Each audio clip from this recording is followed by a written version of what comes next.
Hi everyone, this is River Navarro. I'm the Director of Clinical Services here at Bakersfield Behavioral Healthcare Hospital. I'd like to wish all of you a happy Mindfulness Monday. I'm really excited to be here. I want to talk about something very simple. So I'd like to encourage all of you who are interested in practicing mindfulness regularly that an easy peasy way to do that is to do something creative. So what I mean by that is when you're focused on an activity, whether it's art, building something, gardening, whatever it may be, whatever hobby you're into, whenever you're focused on that activity and you're present in the moment without any judgment, it's really hard to think of anything negative, right? Because your attention is focused completely and immersed in that activity. So I want to give you some easy peasy examples of things that might pique your interest, things that might interest you. So if you are an artistic person, maybe painting, maybe drawing, maybe coloring. I know nowadays there's so many, there's coloring books for adults, there's all different kinds of stuff out there.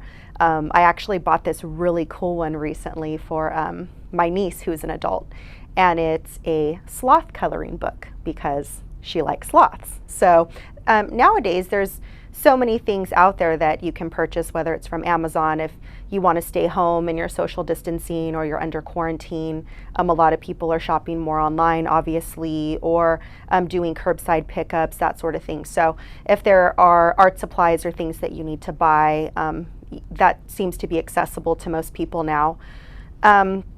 If you're into writing, I've mentioned before in other mindfulness videos that journaling is really cool. I think last week, I gave some ideas regarding some journaling prompts. So that might be something if you're having more, reflection time, quiet time, so on and so forth, meditation time, journaling or writing might be a really cool way to express yourself and, be in the moment.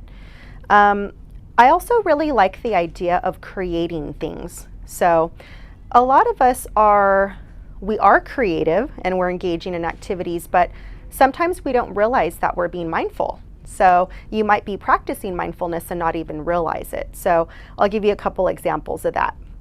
So I'm going to use my parents as an example because I oftentimes like to refer to people I know and that kind of thing. So since everyone's been social distancing and staying home, my mom has been trying all these new recipes. She's been baking like crazy. It's awesome.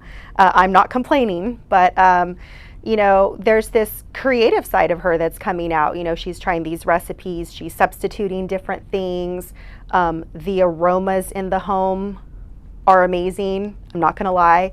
And my dad is really into building and is into creating things. So he's into woodworking, he's into building dog houses, repairing things, just kind of around the house, but he's created toys for other people's children.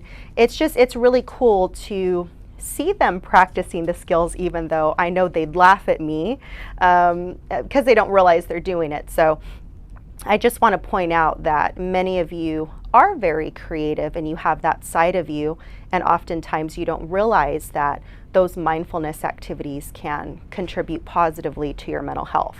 So for those of you who are living with family or maybe have children or something of that nature, you can do some of these activities with them, right? So some of these activities can be solo activities.